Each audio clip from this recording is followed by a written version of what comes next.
Hey, it's Scott Petrak with another edition of the Brown Zone Coverage Podcast. We haven't talked to you in a week, so we have a lot to catch up on. We have the Super Bowl to preview. We have Hue Jackson in the news, Odell Beckham Jr., and a few other things to discuss. Here to do it with me, as always, it's Dave Chudowsky of the WKYC Morning News. Chud, how are you? Scott, my ego's bruised a little bit. I've been taking on Austin Love in the Austin and Dave Winter Olympics Showdown on Go. And, it's for a good cause. I did a story on Monday about my nephew, Garrett, who has Down syndrome. And Austin did a story on his mom and charity he's working on for myeloma cancer research. And we each did our story Monday, Tuesday. Then we did our competition Wednesday, Thursday, Friday. I got him Wednesday in curling. Lost a tough one in hockey with the Monsters on Thursday. And then today came down to speed skating. And I'll just let you guys go online and check that out if you want to see how that turned out. But it was a pretty epic ending. Didn't turn out in favor for me. But, you wouldn't have, this is what I always say, Scott, you wouldn't have Friday if you didn't have Monday, and you wouldn't have winning if you didn't have losing, right? You got to lose to appreciate the wins. So it's been busy on our show with the Olympics. I mean, this weekend, how about this? On Sunday, 18 straight hours of Olympic and Super Bowl programming on NBC. So it's been crazy. I mean, the Winter Olympics and the Super Bowl have never been on at the same time. So, it's crazy. You're going to go from Olympic coverage in the morning to Super Bowl coverage at noon to the Super Bowl and then Olympic coverage after. So it's a busy time right now with the Peacock. I guess I'll have something to do on Sunday. I got to tell you, first of all, I'm not sure there's anybody that watches more curling than I do. Secondly, I can't wait to go check out your video. And I just have to ask, are you wearing one of the skin tight outfits that the real speed skaters are? Scott, I'm sorry to say we are. Oh my God. All right. Yeah. All right. Do you have do you have an R rating with this video, or is it all right? You know what? It didn't come out as bad as I thought it would, but but back to the curling though, man, you got to go see that piece and got to see my last shot. It was the shot of a lifetime. I landed it right on the button. Oh, nice. And sudden death. So that was a lot of fun. But like I said, all for charity. I was playing for Gigi's Playhouse, which is incredible all across the country, but here in Cleveland. And Calvetta Brothers donated money to them for our competition. So it was a lot of fun. And I'm just, it was a long week, but it's over and now we move on. But I got to bring this up. We haven't spoken since the AFC NFC Championship week, and it's incredible what a weekend again it was. And, it's funny. I did a little bet kind of fun thing with my buddies, and we bet on the line and the over-under. This is how crazy the NFL is. I went 4-0 on the line and the over-unders. I did not get one wrong. I hit both over-unders and both lines, but yet predicted the winners of each game wrong with you on the podcast. Wow. I mean, that's how close and crazy it was, Yeah. I know we've talked about this. It's tough to feel bad about getting a pick wrong when they're so close like that, right? So that meant you had the Bengals plus the points, but thought Kansas City would win, and obviously the Bengals go ahead and win. They've been great games, and I'm still, we've had almost 2 weeks to digest it, but I'm still a little stunned at what happened to that Chiefs offense in the second half. And it probably started with that play at the end of the first half, right? Mahomes, I don't know what he was doing, throwing it behind, not into the end zone, no timeouts to Tyreek Hill. You got to get at least 3 there. And it felt like, man, it probably won't matter because they were up by so much, but then they don't do anything in the second half. Cincinnati dropped 8 in coverage, and for whatever reason, Mahomes and Reed couldn't figure it out or couldn't adjust well enough. So, and then Burrow makes enough plays. But I'm just stunned for as good as the Chiefs looked against Buffalo, and then in the first half against Cincinnati, that it flipped on its head so quickly. It's still a stunner to me. And that goes to show you, you think in the first half, if you pick the Chiefs to win, you got it right. Right. And then the 49ers were up by 10, right, in the fourth quarter. I mean, they got outscored 13-0 in the fourth, right? So, I mean, both games were very tight. And we talked about that on the podcast. We said that, we wouldn't be utterly shocked if Cincinnati won. We didn't predict it, and we didn't think it was going to happen, but I don't think anything would have shocked you. That would have been the biggest shock of the four teams winning, I think. And sure enough, they did it. 49ers were close. Whenever a team's up 21-3, Scott, I have flashbacks and heart palpitations to the 85 Browns-Dolphins playoff game. Remember that? I do. Yeah, that was the first of what, 4 in a row, right? I remember. Yeah, I remember that game. It was Bernie's rookie year. If they had held on to win that game, then I think they would have hosted the Raiders with the chance to go to the Super Bowl. And then it got away from them. But yeah, you're right. 21-3. It's which obviously is not quite as bad as the 28-3 Falcons nightmare in the Super Bowl to the Patriots. But that was a tough one. Yeah. Well, so here we are. We could talk Super Bowl here in a little bit, but you want to get into some Browns Nuggets. Before I do that, anything more on those two games, or we move on? No, I'm good. Yeah. Let's talk Hue Jackson. Obviously, with the Flores situation in Miami, obviously, it's funny. Hue doesn't come out with this until this happens, right? Yep. But this is when he chooses to do so. But, you wanted to talk a little Hue Jackson here. Yeah, I mean, just because we haven't done one of these in a couple of weeks, I thought it was obviously it's the it's the newsiest Brown stuff from the last couple of weeks. So I thought we should address it.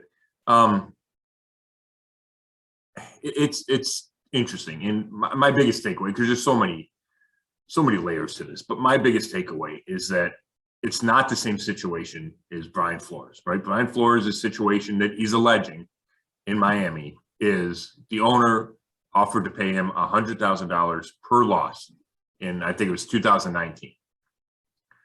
And Flores says he said no, right? They tried to win. The Dolphins, the ownership wanted the number 1 pick, which wound up being Joe Burrow.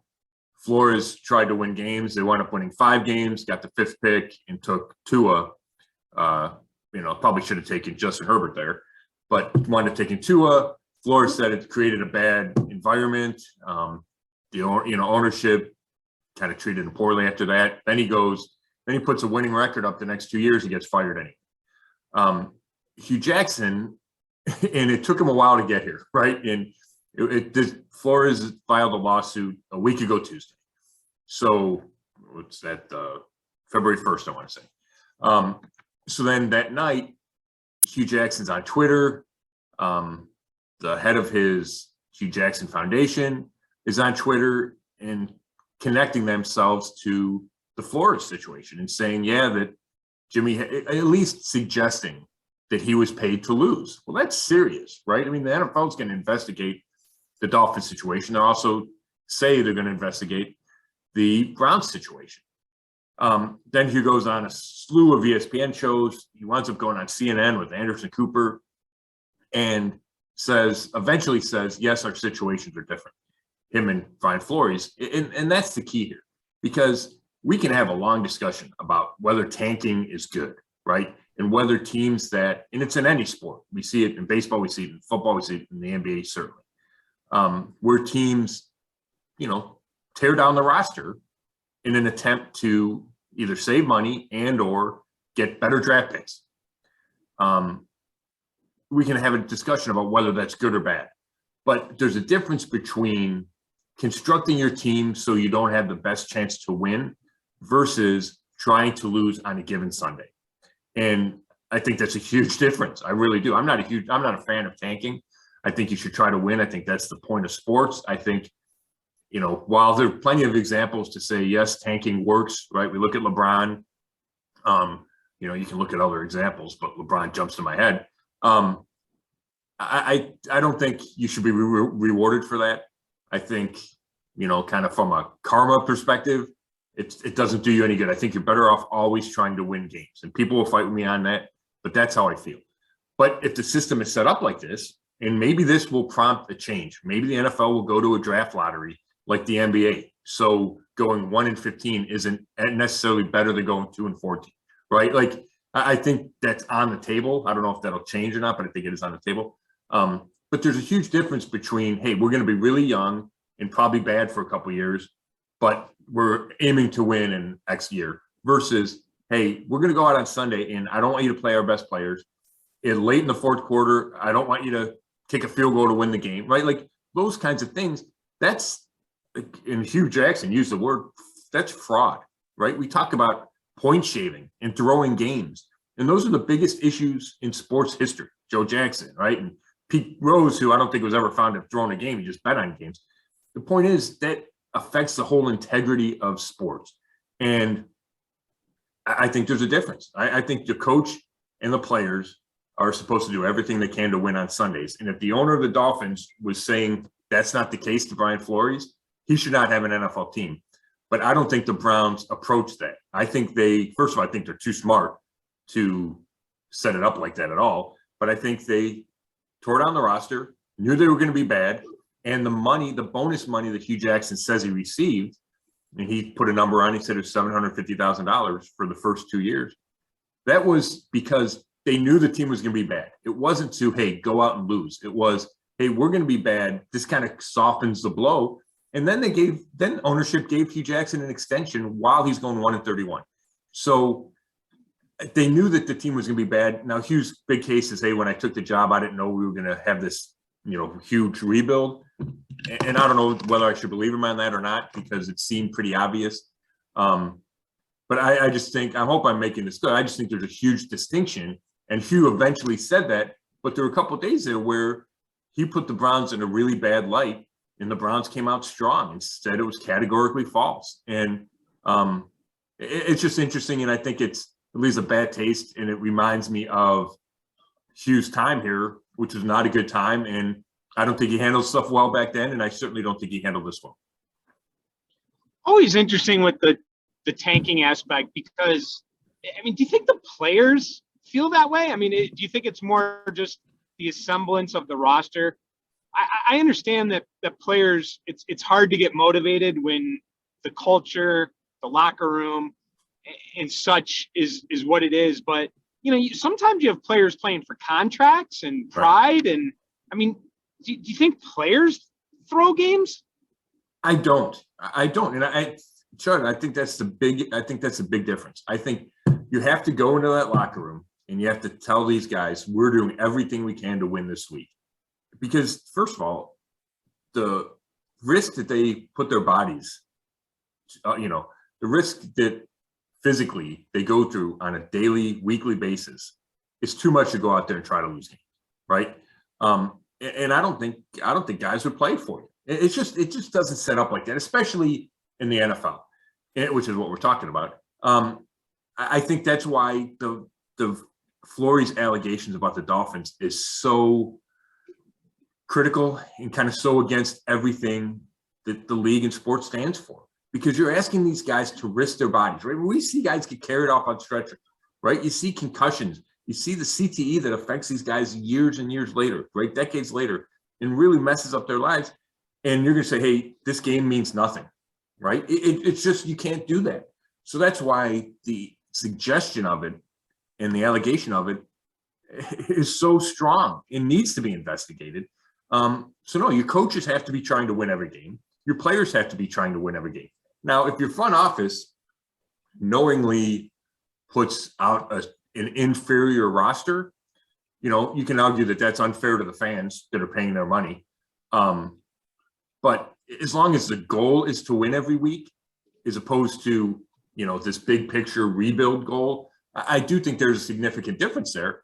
But I would also argue that there's probably something wrong with a system that benefits and even can encourage purposely losing, right? Not purposely losing like tanking, not like throwing games, but purposefully losing like, hey, we're going to put the youngest roster on the field and have an unproven, what was that? The Browns had no quarterbacks with any wins, right? Wasn't there a year where they had no quarterbacks with any NFL wins? or any NFL experience, whatever it was, the DeShone Kizer, Cody Kessler years.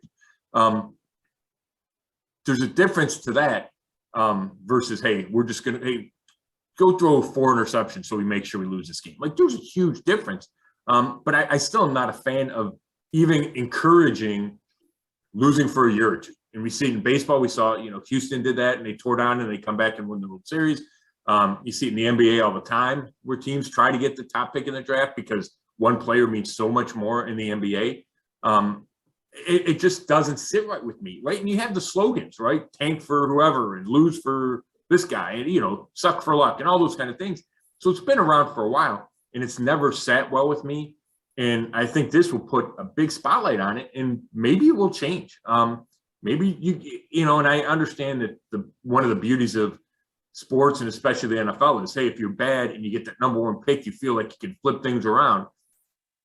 But maybe a better system is you throw all 32 teams in the hopper and you pick, and that's the draft order. So there's no incentive to be bad. There's no incentive to go 1-15, or now it's 1-16, or even to lose a game in the final week, right? We saw the Eagles kind of tank a game a couple of years ago, the finale, right? Like, and it just doesn't sit well. And maybe it sounds hypocritical, right? Maybe it sounds hypocritical, the tanking versus the throwing. But I do think there's a line, but I'm not a fan of either. I just think one is illegal. But you're saying put all the teams that don't make the playoffs in, not, you wouldn't put, the Super Bowl team in with those. I don't know, Chud. I think all the non-playoff teams would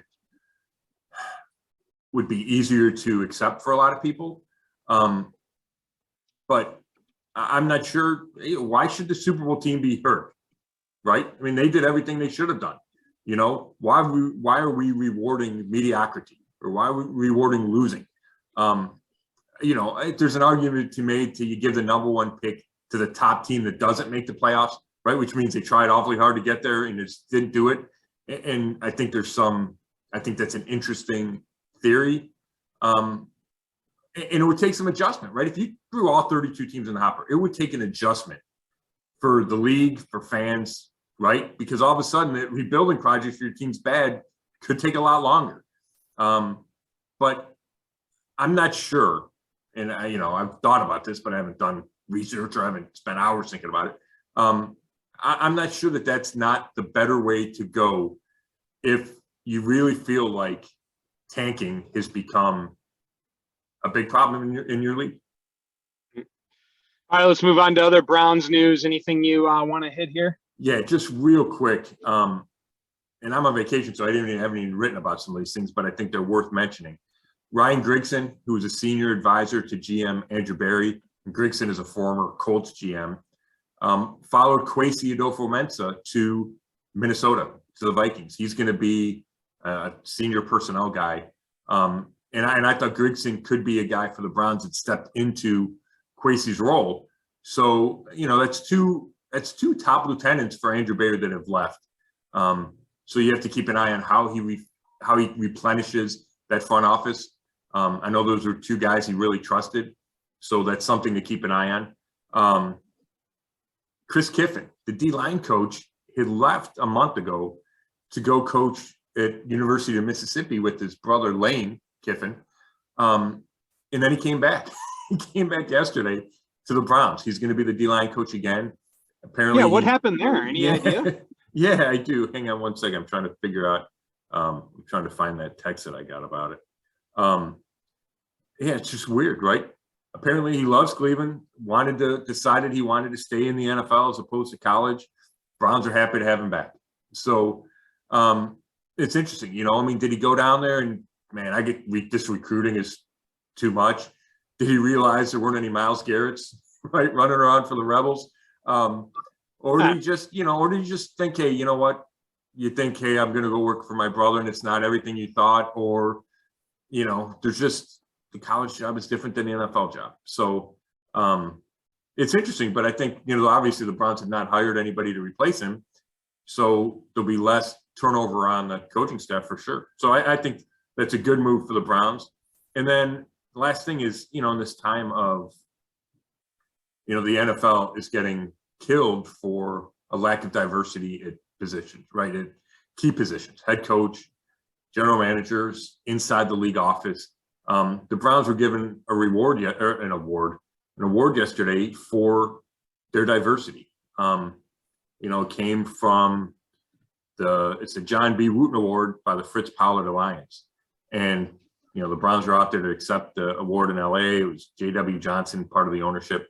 But, of all the bad things that the Browns have done from a on-field perspective, the Haslam's have been really good about diversity. And, Andrew Berry is one of the few GMs that's, one of the few minority GMs, and he's done a good job hiring other minorities. You look at the coaching staff with Joe Woods, the defense coordinator, Callie Brownson, right? Kevin Stefanski's chief of staff, is one of the few female assistant coaches in the league, people on, women on coaching staffs across the league. So the Browns are proud of that award. Absolutely. Okay. You ready to get to the Super Bowl, or you got anything else? No, I'm good. Let's go. Let's talk Super Bowl real quick.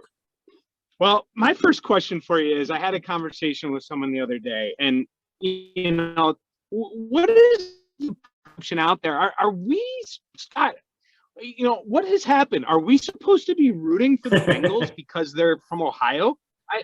What is going on? Like, growing up, listen, when we grew up, Steelers were the most hated, then the Bengals. You hated the Houston Oilers because, they were in your division, and they had a lot of history, some playoff battles with them. But, then the Ravens, obviously now it's the Steelers and Ravens are at one level. And I always feel like the Bengals have been at another level, right?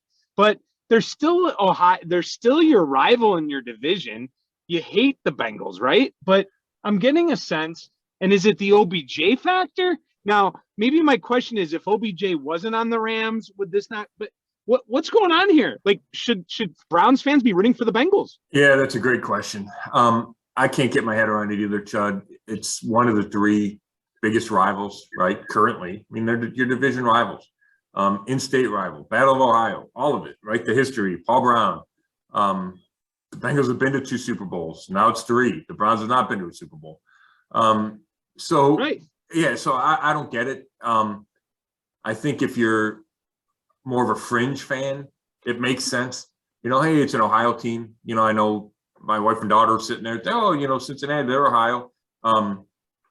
Obviously, my daughter's not a huge Browns fan / football fan, so I can kind of get that. But I think if you are really into it, it doesn't make sense to root for the Bengals. You see them twice a year. How would you enjoy that? So yeah, I'm with you, but it's been asked, and I think there's people out there that are pulling for the Bengals. There's probably not the same. I know there's not the same bitterness as with the Steelers or even with the Ravens. So maybe that makes it easier. And I do think the OBJ factor is involved somewhat. And the Rams aren't necessarily a likable team, right? Big market and, the glitz of LA, and they kind of put this superstar team together. But yeah, I don't get it. Yeah. I don't get rooting for the Bengals. I know Joe Burrow, a lot of people like him. He's an Ohio kid. I understand that part of it, but from a fan perspective, if I flash back to my teenage fan years, Joe Burrow being an Ohio guy that's seems like a nice guy, would not overrule the fact that they're the Bengals and they're one of your top rivals.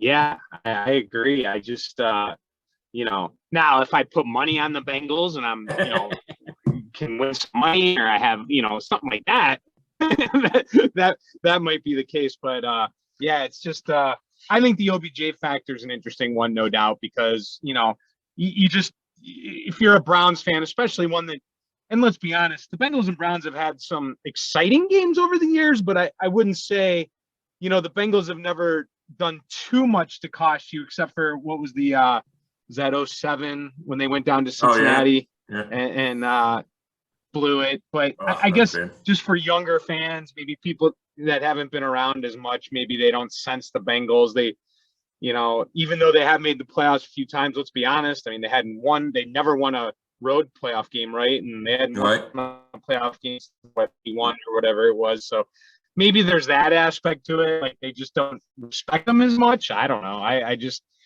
think, I know for us growing up, like you had mentioned, it's just hard to, and so many people, like you had mentioned, the last thing you want is for the Bengals to say, hey, we've won a Super Bowl and you haven't even been to one.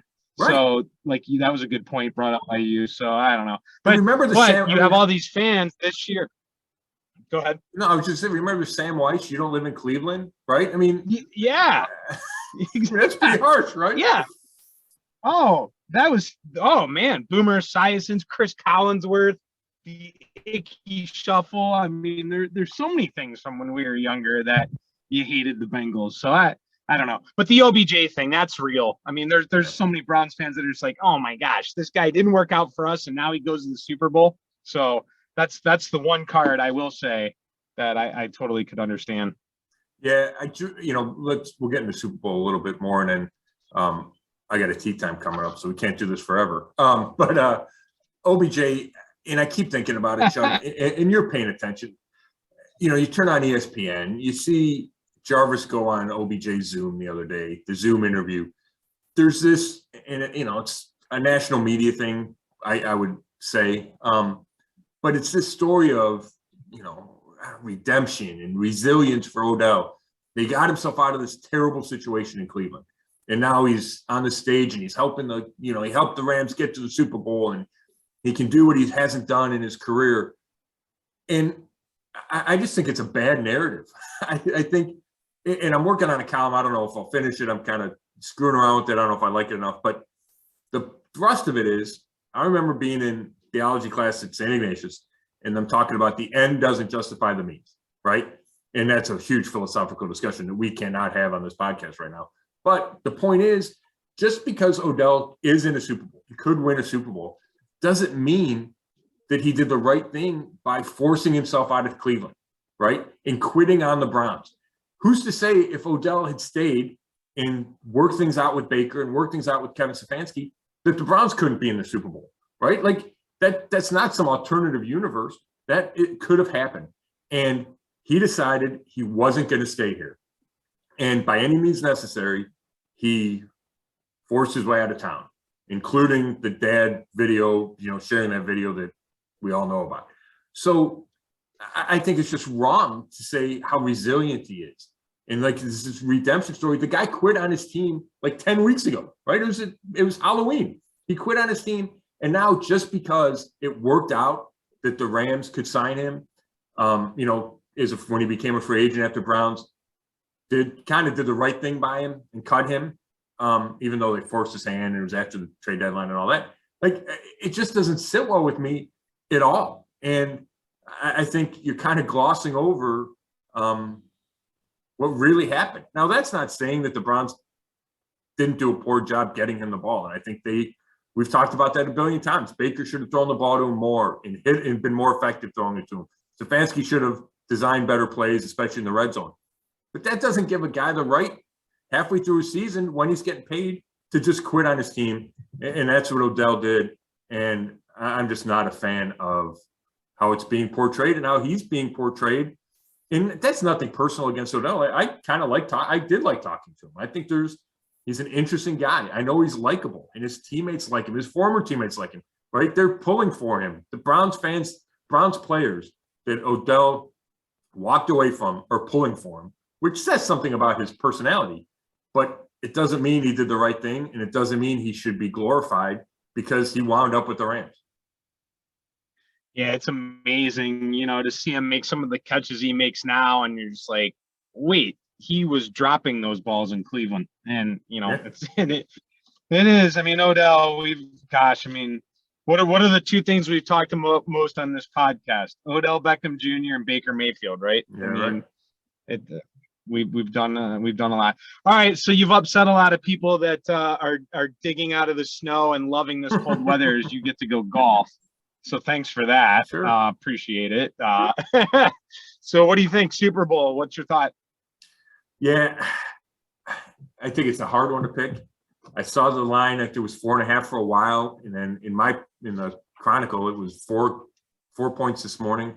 I saw somewhere it dropped to 3.5, so between 3.5 and 4.5. I'm going to take the Rams, Chud.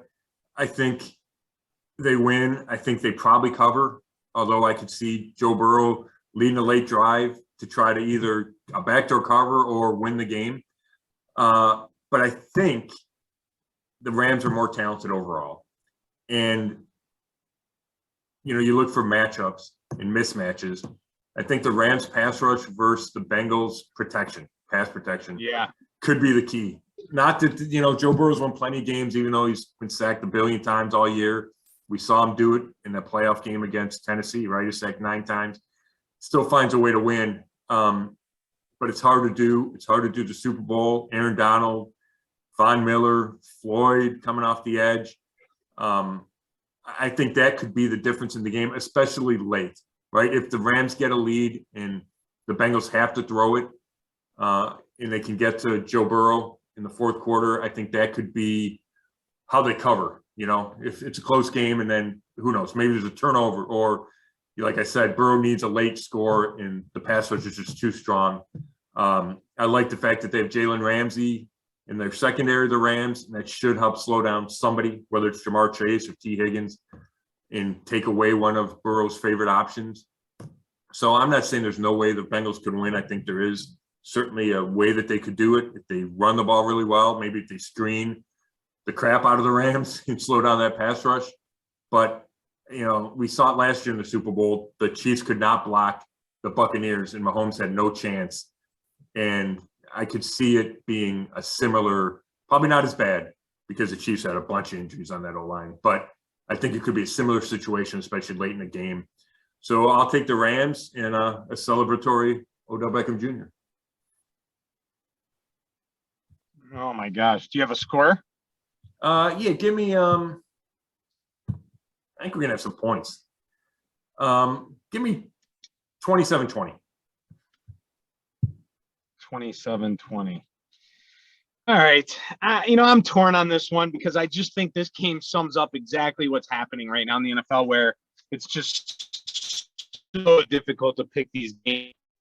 Minus the first week where, it wasn't as difficult. I think just in general through the regular season and through the playoffs, especially the last 2 weeks. I guess 3 weeks now, actually I have an extra week. I guess what I'm getting at is I really do believe this game could go either way. And I just think it's, I don't know. Do you feel like it could go either way, or do you feel pretty solid on the Rams? Like, are you giving the Bengals any shot? Because I feel like it really could go either way. And that's not a cop-out, but I really could see it. I totally buy everything you just said.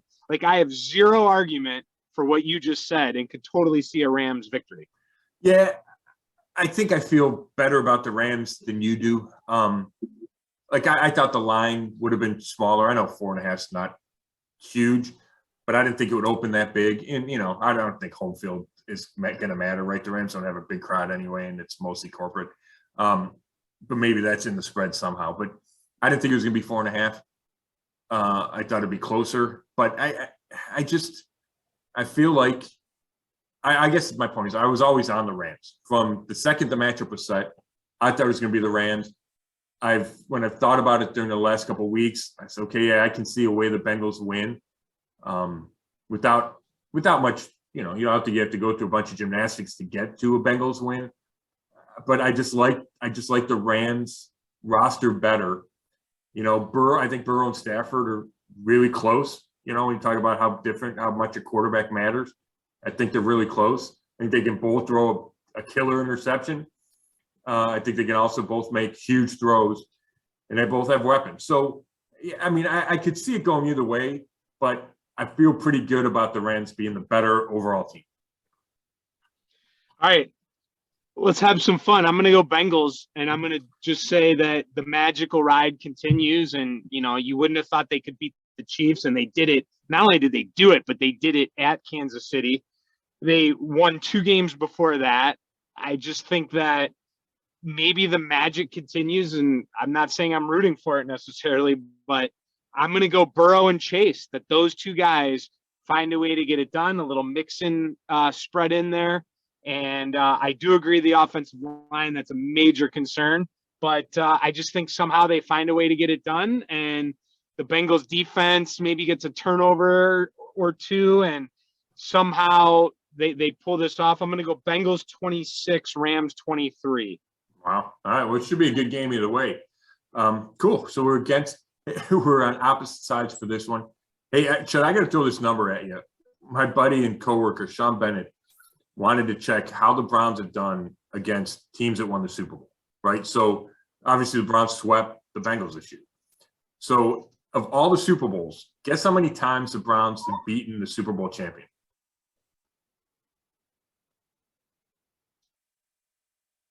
I feel like I remember seeing this once before. Meaning, if they had played the champion during the in season, that right? season, If they played during the season. So I'll tell you, like 31 times they played the eventual Super Bowl champion, either in the regular season or the playoffs. Okay, all right. So you got 31. And like 1 year, a couple years, like maybe 10 years ago or something, they beat the Patriots in the regular season, Right. and then they went on to win the Super Bowl, something like that. Exactly. Yeah, 31. I'll go 21 and 10. Well, according to Sean, and I've not double checked, but I trust him, the Browns are 1 and 30. They've won one game. He says it was 1981 against the 49ers. They won in Candlestick, and then the 49ers went on to win that Super Bowl. They're 0 and 12 versus Steelers when they won all their Super Bowls. 0 and 4 versus the Ravens. He said that against the Patriots, they lost to New England in 2001, 3, 4, and 16. So I thought that was stunning, right? I totally misread that. I just was like, I wasn't even thinking. Yeah, that's crazy. I mean, the Browns had good teams, right? For plenty of those years. I mean, the Browns were good in the 60s. They were good in the 80s. But yeah, so I thought Sean was curious and went and looked it up. I was like, oh my gosh, I would never have thought that would be how it worked out. Anyway, I got a wild one for you real quick before you go tee off. I tweeted this the other day. I heard Al Michaels. By the way, I heard an Al Michaels interview the other day that was outstanding, and he had mentioned that they hadn't talked to Burrow yet and hadn't seen him. Collinsworth, on an interview that was just on our show this morning, said they hadn't seen him. Why? Because the Bengals weren't on Sunday Night Football this year. Think about that. That's the marquee game, right? Yeah. Used to be Monday Night Football, but let's be honest, sure. Sunday Night Football is kind of the marquee game, all right?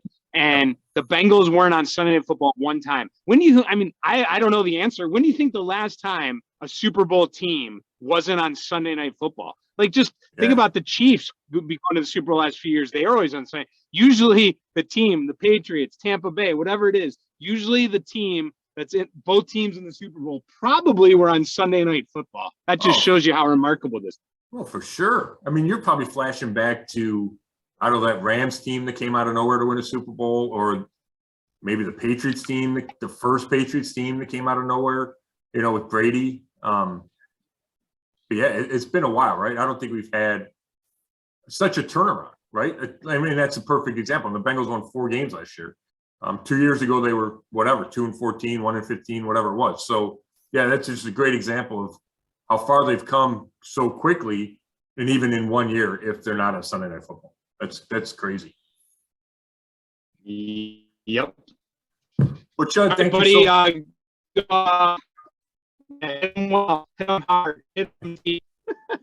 appreciate that. Thanks for the time, Chud. Hope everybody enjoys the Super Bowl. I don't know if we'll do this again next week to talk Super Bowl, or we'll do it, but we got the combine coming up right at the beginning of March, so there'll be still Brown stuff to talk about. Then we go into free agency. So we'll be talking to you soon if it's not next week. So thank you, Dave Chudowsky of the WKYC Morning News. And this has been another episode of the Brown Zone Coverage Podcast. And you can read all my work at brownzone.com. Thanks a lot.